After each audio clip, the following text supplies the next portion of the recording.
तो बच्चे हम केमिकल बॉन्डिंग चैप्टर पढ़ रहे थे अभी तक, और केमिकल बॉन्डिंग में हमने वेस्पर थ्योरी लास्ट क्लास में खत्म की थी।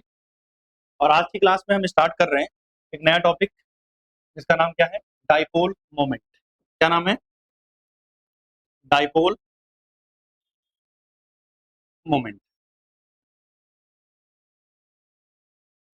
अगर हम बात करें डाइपोल मोमेंट की, तो डाइपोल मोमेंट क्या होता है? एक्चुअली ये किसी बॉन्ड की पोलैरिटी को मेजर करता है। अब सर ये बॉन्ड की पोलैरिटी का मतलब क्या हुआ? जैसे मैंने आपको पहले भी समझाया है कि मान लिया एक बॉन्ड बन रहा है, आपने रिडॉक्स रिएक्शन चैप्टर पढ़ा था ना, वहां भी मैंने बताया था कि मान लिया एक बॉन्ड है ए और बी के बीच में, यहाँ पर बी की इलेक्ट्रोनेगेटिविटी ज्यादा है किससे? ए से। अब इलेक्ट्रोनेगेटिविटी क्या होती है भैया? इलेक्ट्रॉन को अपनी तरफ अट्रैक्ट करने की जो टेंडेंसी है, दैट इज कॉल्ड इलेक्ट्रोनेगेटिविटी। अब हमने इलेक्ट्रॉन शेयर किया था, बी की अट्रैक्ट करने की टेंडेंसी ज्यादा थी, तो बी ने इलेक्ट्रॉन को थोड़ा शिफ्ट अपनी तरफ कर लिया, और इसके बाद क्या आ गया? नेगेटिव चार्ज, और इस पे क्या आ गया? Positive charge. भैया जिसकी तरफ इलेक्ट्रॉन जाएगा उस पे नेगेटिव और दूसरे पे पॉजिटिव। डेल्टा का मतलब होता है थोड़ा सा नेगेटिव और थोड़ा सा पॉजिटिव। तो ऐसे बॉन्ड को हम बोलते हैं पोलर बॉन्ड। अब ये कितना पोलर है और कितना पोलर नहीं है, इसी की मेजरमेंट को हम क्या बोलते हैं? डाइपोल मोमेंट बोलते हैं। तो अगर हम डाइपोल मोमेंट को बेसिकली डिफाइन करें कि डाइपोल मोमेंट क्या होता है, तो product of magnitude of charge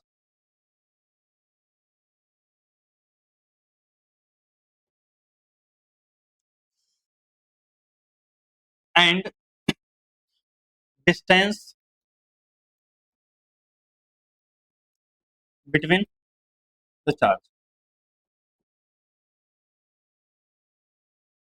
simple शब्दों में अगर हम बात करें,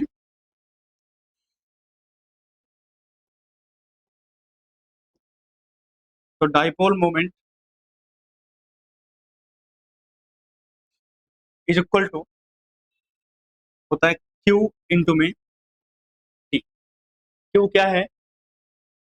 क्यू क्या है? चलो अच्छा, एक ऐसा काम कर देते हैं, चार्ज इंटू में डिस्टेंस इंटू में डिस्टेंस। ये है डाइपोल मोमेंट।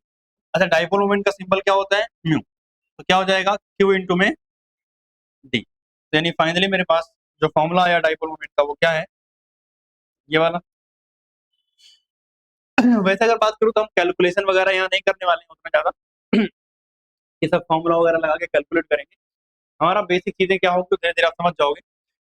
अगर हम बात करें तो डाइपोल मोमेंट बच्चे एक वेक्टर क्वांटिटी होता है, याद रखना, it is a vector quantity. अगर वेक्टर क्वांटिटी है तो बताओ क्या होगा? इसकी डिस्टेंस मतलब इसका मैग्नीट्यूड भी होगा और इसका डायरेक्शन भी। सही बात है। तो इतनी बात तो आप समझे कि dipole moment product of charge and distance है, और ये एक क्या है? Vector quantity. ये क्या है? Vector quantity. अब मेरी बात सुनना, यहाँ हम एग्जैक्ट डाइपोल मोमेंट नहीं निकालेंगे। यहाँ एक छोटी सी बात आपको जो ध्यान रखनी है वो क्या है कि डाइपोल मोमेंट को हम किससे लिख रहे हैं? न्यू से। अगर मान लिया एक कंपाउंड है आपके पास, और वहां आप डाइपोल मोमेंट निकाल रहे हो, और वहां का नेट डाइपोल मोमेंट, मैंने क्या बोला? नेट डाइपोल मोमेंट, यानी जितने भी बॉन्ड मिल रहे हैं, जितने भी बॉन्ड बन रहे हैं, सारे बॉन्ड्स का डाइपोल मोमेंट जोड़ करके अगर आंसर जीरो आ रहा है, ये कौन सा डाइपोल मोमेंट है? नेट। नेट का मतलब टोटल। और अगर न्यू नेट कितना आ रहा है? जीरो के बराबर नहीं आ रहा है। तो अगर जीरो आ रहा है तो ऐसे बॉन्ड को या ऐसे कंपाउंड को बोलते हैं नॉन पोलर। क्या बोलते हैं इसको हम? नॉन पोलर बोलते हैं। और अगर न्यू नेट जीरो नहीं आता है तो ऐसे कंपाउंड को बोलते हैं पोलर। क्या बोलते हैं इसको हम? पोलर बोलते हैं। क्लियर? इतना बात नोट कर।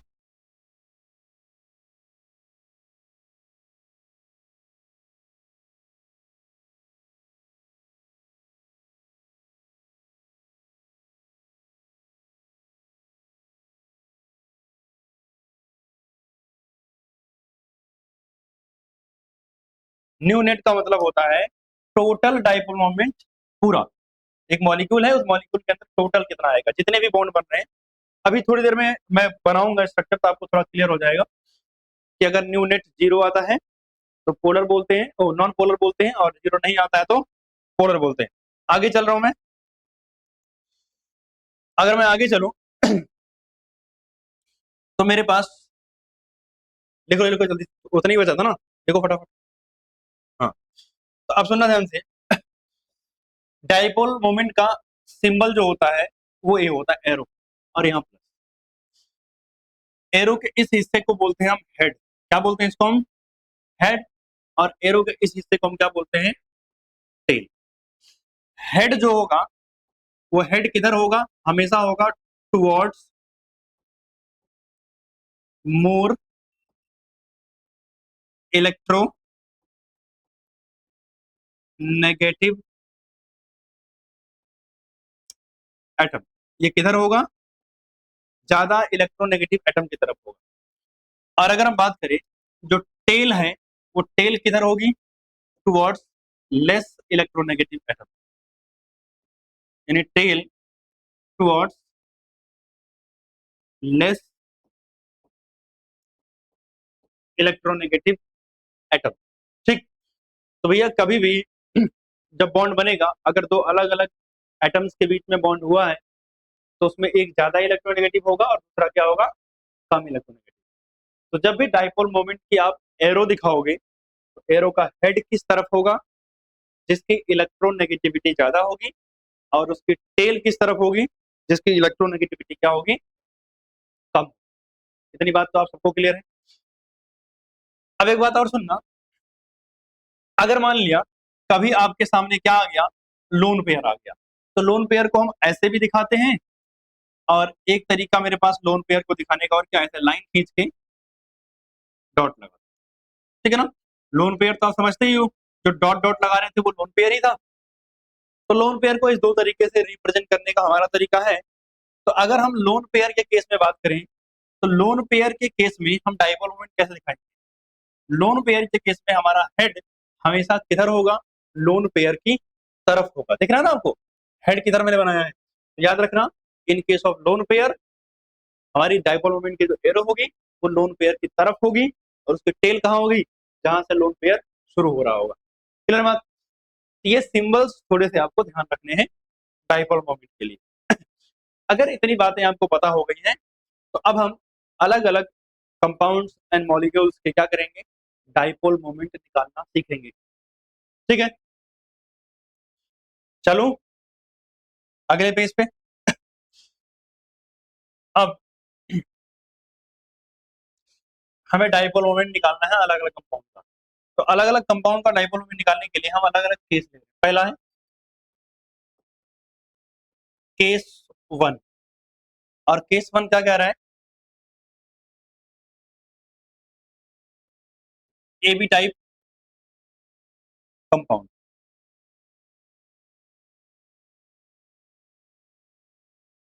कौन से टाइप के? A B type. A B type का मतलब दो एटम्स होंगे। कितने एटम्स होंगे? दो एटम।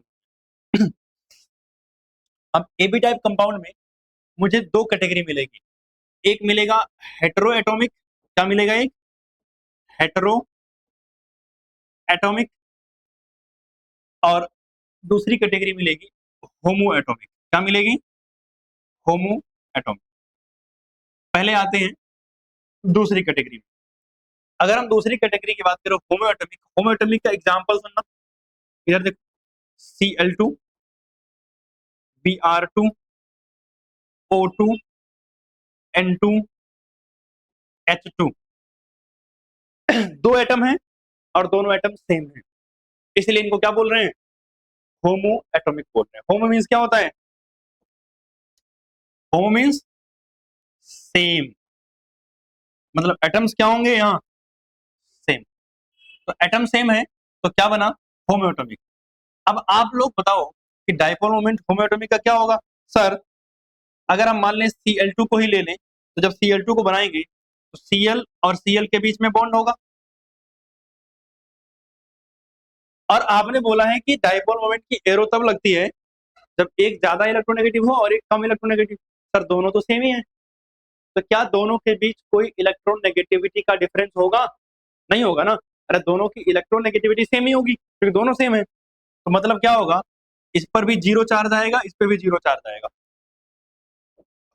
और जब दोनों पे जीरो ही है तो न्यू नेट कितना आ जाएगा? जीरो आ जाएगा। तो लिखोगे कि होमोएटॉमिक का न्यू नेट हमेशा कितना आएगा? जीरो आएगा, बिकॉज, एक और बात यहाँ मेंशन कर दो थोड़ा सा ताकि आपको बार बार निकालना ना पड़े, एक और मेंशन करना चाहिए क्या? ऑलवेज, हमेशा, हमेशा न्यू नेट कितना आएगा? Zero, because there is no difference in electronegativity, electronegativity, क्योंकि इलेक्ट्रोनेगेटिविटी के बीच में कोई डिफरेंस हाँ,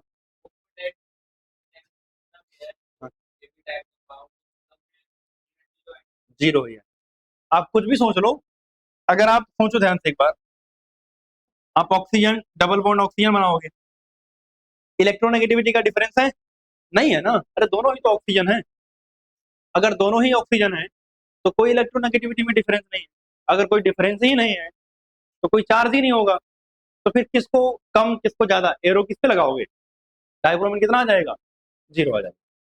अब आते हैं यहाँ पर हेट्रोएटॉमिक केस, इसका एग्जांपल सुनना ध्यान से। जैसे मैंने बोला HF, HCl, HBr, HI, आपको दिख रहा है? ये भी डाई एटमिक है, दो एटम है इसमें, लेकिन इसमें दोनों एटम कैसे हैं? अलग अलग। अब सोचो, मैं कोई सा भी ले लूं, मान लिया लेट से मैंने HCl ले लिया। अब बताओ HCl में कौन ज्यादा इलेक्ट्रोनेगेटिव है? Cl ज्यादा इलेक्ट्रोनेगेटिव है। जब डाइपोल मोमेंट की एरो बनाओगे तो एरो किधर रहेगी? Cl की तरफ। क्या इसका कभी जीरो हो सकता है? नहीं हो सकता ना कभी जीरो। अरे अगर ये इलेक्ट्रोनेगेटिव है, ये कम इलेक्ट्रोनेगेटिव है, एक ही एरो है, तो एक एरो की कुछ ना कुछ तो वैल्यू आएगी, माइनस में आए प्लस में आए, हमें उससे कोई मतलब नहीं है, हमें मतलब है जीरो होगी कि नहीं। जीरो नहीं होगा, कुछ ना कुछ तो इसका वैल्यू होगा। तो अगर इसका कुछ ना कुछ वैल्यू होगा तो मुझे इससे बात क्या पता चली कि इसका mu net is equal to zero. ये कभी भी नहीं होगा, always mu net is not equal to zero, always. इसका मतलब डाई एटॉमिक बॉन्ड जो कि हेटेरोएटॉमिक हो क्या होंगे? हमेशा पोलर होंगे। हमेशा क्या होंगे? पोलर होंगे, because there will be always electronegativity difference. EN का मतलब इलेक्ट्रोनेगेटिविटी है, ठीक है ना। हमेशा यहाँ क्या होगा? इलेक्ट्रोनेगेटिविटी का डिफरेंस होगा। तो एक बात क्या क्लियर हुई कि सर अगर डाइएटॉमिक है और होमोएटॉमिक है तो डाइपोल मोमेंट कितना आएगा? जीरो आएगा। और अगर डाइएटॉमिक है और हेटेरोएटॉमिक है तो डाइपोल मोमेंट हमेशा कितना आएगा? कुछ ना कुछ आएगा, नॉट इक्वल टू जीरो। और कंपाउंड हमेशा कैसा होगा? पोलर होगा। कंपाउंड हमेशा कैसा होगा? पोलर होगा। क्या इतनी बात आप सबको क्लियर है? ठीक, तो आगे चल लें। हाँ भाई, चले आगे। इसके बाद अगर हम बात करें तो हमारे पास अगला जो केस आता है वो आता है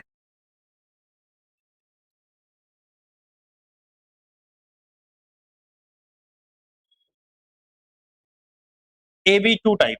कौन सा टाइप? AB2। AB2 का मतलब हो गया कौन सा एटॉमिक? Try atomic. कौन सा एटॉमिक? ट्राई। तीन एटम हो गए ना, एक ए हो गया और दो बी हो गए, तो टोटल कितने एटम हो गए? तीन एटम। इसके एग्जांपल की बात करते हैं। इसके एग्जांपल में हमारे पास एक तो H2O हो गया,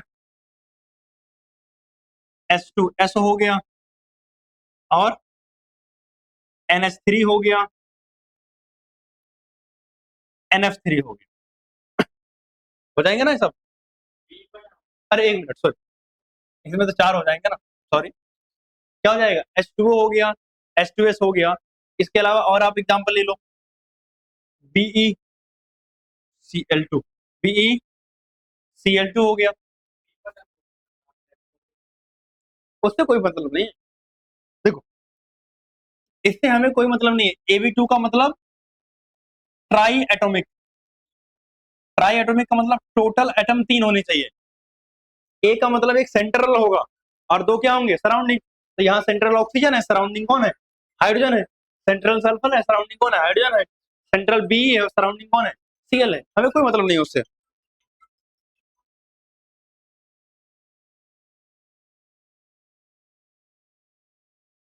ठीक। अब मेरी बात सुनना ध्यान से कि अगर हम इनके स्ट्रक्चर बनाए तो हमने वेस्पर थ्योरी के हिसाब से H2O की स्ट्रक्चर बना रखी है।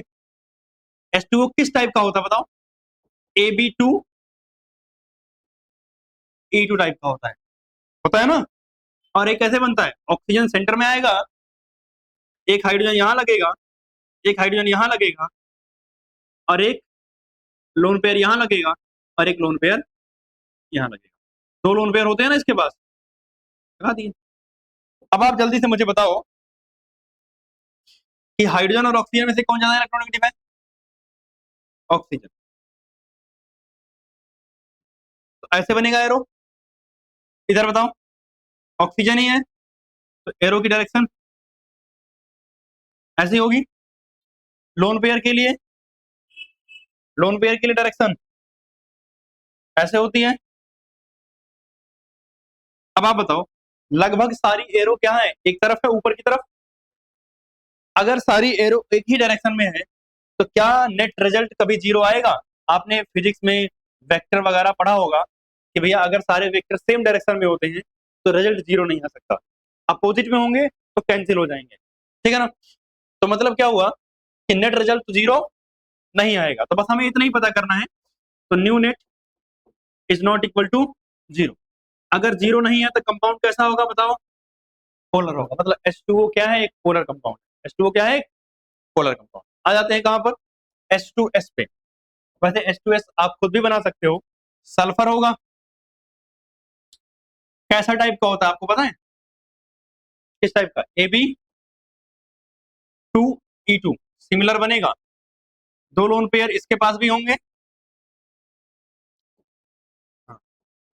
तो अगर आप बात करोगे तो सेम कैसे दिख रहा है? वाटर की तरह। डाइपोल मोमेंट इधर, इधर, ये इधर, और ये इधर। तो न्यू नेट कितना आ जाएगा? Not equal to zero. और ये भी कैसा हो जाएगा? पोलर। तो H2S भी क्या है? एक पोलर कंपाउंड। आ जाते हैं कहाँ? BeCl2। BeCl2 कैसा बनता है? Ab2 टाइप का। अगर ये Ab2 टाइप का है तो आपको पता है Be सेंटर में रहेगा, और एक Cl इधर आएगा, और एक Cl इधर आएगा, अकॉर्डिंग टू वेस्पर थ्योरी। सही बात है ना? इस केस में एक की डायरेक्शन इधर होगी और दूसरे की डायरेक्शन इधर।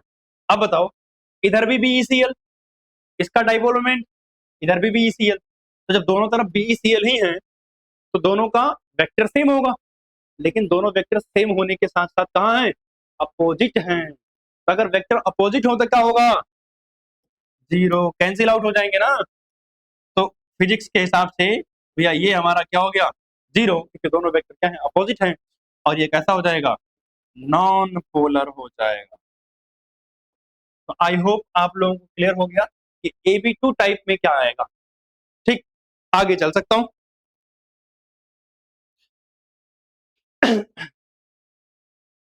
आगे चलते हैं। तो अगला हमारे पास आता है बच्चे केस 3। हो गया ना? और केस 3 में क्या आता है? AB3 type. AB3 टाइप का मतलब टोटल 4 एटम होंगे। कितने एटम होंगे? 4 atom. Example, NH3, NF3, BF3। और ये तीनों एग्जाम्पल लिखे हैं ना, मोस्ट इंपॉर्टेंट एग्जाम्पल है। जो केस 3 है इसमें स्टार लगा लेना बहुत सारे, मतलब ये पेपर में आपके आएगा ही आएगा, बहुत इंपॉर्टेंट है, ठीक है ना। ये क्या है भाई, इंपॉर्टेंट है, ठीक है। चलते हैं समझते हैं। अगर हम बात करें NH3 की, किसकी बात करें, NH3 की, तो NH3 किस टाइप का होता है, AB3 ई टाइप का, सही बात है, यही होता है ना, AB3 ई टाइप का। तो नाइट्रोजन कितने, 5 और 5 3 8, 8 का आधा 4, 4 में 3 क्या मतलब 1, AB3। तो मैंने यहाँ नाइट्रोजन बनाया, एक लोन पेयर इसका यहाँ होगा, एक हाइड्रोजन, एक हाइड्रोजन यहाँ और एक हाइड्रोजन यहाँ, सही बात है। अगर हम इसका वेक्टर बनाएंगे तो देखना ध्यान से, इसका अपवर्ड डायरेक्शन में जाएगा, सही बात है। इसके बाद अगर हम इसका बनाएंगे तो इसका इधर, इसका इधर और इसका इधर, सही बात बनाया हूं। क्योंकि नाइट्रोजन ज्यादा इलेक्ट्रोनेगेटिव होता है एज कम्पेयर टू हाइड्रोजन। अच्छा बताओ, क्या सबका रिजल्ट एक ही डायरेक्शन में है, तो नेट जीरो आएगा क्या, नेट जीरो आ जाएगा, नहीं आएगा ना। तो mu net is not equal to zero, तो ये कैसा हो जाएगा, पोलर, ठीक। अगर मैं वही NF3 का बनाऊं तो बच्चे इसका भी होता है AB3 ई टाइप का, कैसा होगा, AB3 ई टाइप का, सेंटर में होगा N,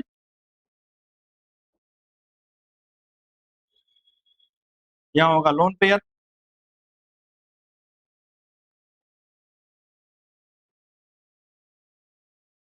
इसका देखना, इसका वेक्टर ऊपर, क्योंकि फ्लोरीन ज्यादा इलेक्ट्रोनेगेटिव है, यहाँ क्या जीरो हो सकता है, नहीं होगा, क्योंकि तीन वेक्टर है, सुना ध्यान से, अरे इंपॉर्टेंट बात है, वेक्टर इक्वल होने चाहिए और अपोजिट होने चाहिए। अरे ये लोन पेयर का है, ये NF का है, तो दोनों तो अलग अलग हो गए ना, NF का वेक्टर अलग होगा और लोन पेयर का वेक्टर अलग होगा। जैसे अगर आप पीछे की बात करोगे तो जब मैंने कैंसिल किया था, इधर क्या है BeCl, इधर भी क्या है BeCl, दोनों सेम वेक्टर बट अपोजिट, तो कैंसिल हो गए। लेकिन यहाँ देखो, एक वेक्टर क्या है, ये तीन एक डायरेक्शन में NF NF NF, लेकिन एक तो लोन पेयर है ना, तो इन तीनों का सम जो भी आएगा उसमें से ये माइनस हो जाएगा, लेकिन नेट रिजल्ट जीरो तो नहीं आएगा ना, क्योंकि ये तीन तीन मिलके बना रहे हैं और वो एक अकेला। तो आप बोलो क्या न्यू नेट जीरो होगा, वो तो नहीं होगा, mu net is not equal to zero, compound कैसा होगा, पोलर। क्वेश्चन ये नहीं है कंपाउंड पोलर होगा, क्वेश्चन ये पूछते हैं कि इन दोनों में से ज्यादा किसका होगा, इन दोनों में से ज्यादा किसका होगा, इसका ज्यादा होगा, क्योंकि इसमें चारों वेक्टर की डायरेक्शन क्या है, सेम है।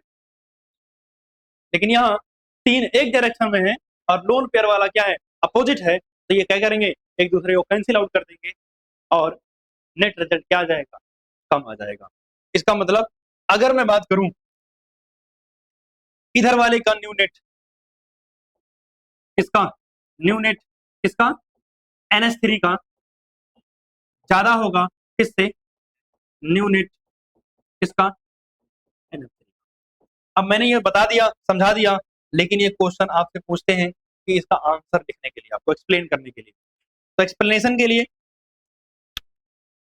देखना है, यानी जो एक्सप्लेनेशन हमने पढ़ा है अभी वो यही लिखा हुआ है आपको, दिस इज बिकॉज, ये सब काट दो, इसको मैं व्हाइट से पेंट कर दे रहा हूँ ज्यादा अच्छा लगे, ठीक है। तो ये नहीं लिखा, सिर्फ यहां से देखो ध्यान से क्या लिखा हुआ है, in case of NH3 the orbital dipole due to the lone pair is in the same direction as the resultant dipole moment of NH bond। NH bond तीन ऊपर है, इन तीनों का रिजल्ट निकालेंगे तो वो भी कहाँ आएगा, ऊपर की तरफ आएगा। लोन पेयर का डाइपोल कहाँ है, ऊपर की तरफ, तो वही तो कह रहा है orbital dipole due to lone pair is in same direction as the NH। तो क्या होगा, whereas in NF3 the orbital dipole is in the direction opposite to the resultant. Lone pair वाला उल्टा है, नीचे दूसरा है, तो कह रहा है moment of the NF bond this orbital dipole moment of the lone pair decreases. मतलब अब क्या होगा कि ये जो नीचे तीन थे इनका कुछ ना कुछ आंसर आया होगा, मान लीजिए इनका आंसर 10 20 कुछ 20 आया, ऊपर वाले का आंसर 5 आ गया, तो क्या हो जाएगा 20 - 5 कितना बचेगा 15। लेकिन अगर इसका ऊपर वाले का आंसर कितना आया 15 आया, ऊपर वाले का आंसर भी कितना आया 5 आया, तो 15 + 5 कितना हो जाएगा 20, दोनों ऐड हो जाएंगे। तो कह रहा है द ऑर्बिटल डाइपोल, तो कह रहा है द ऑर्बिटल मोमेंट कहां गया, the orbital dipole because of the lone pair decrease the effect of the resultant NF dipole moment which result in the low dipole moment of the NF3। समझ आई बात, ये explanation है इसका, और exactly यही लाइनें आपको एनसीईआरटी में जो दी हैं और ये पूछते हैं स्कूल एग्जाम में, आपको अक्सर आता रहता है, तो ध्यान रखना है एक्सप्लेनेशन में आपको यही देना है, इसको नोट डाउन करोगे। जहां पर ये दोनों बनाया है ना, इसी दोनों के जस्ट नीचे आप इसको नोट डाउन करोगे एज एक्सप्लेनेशन।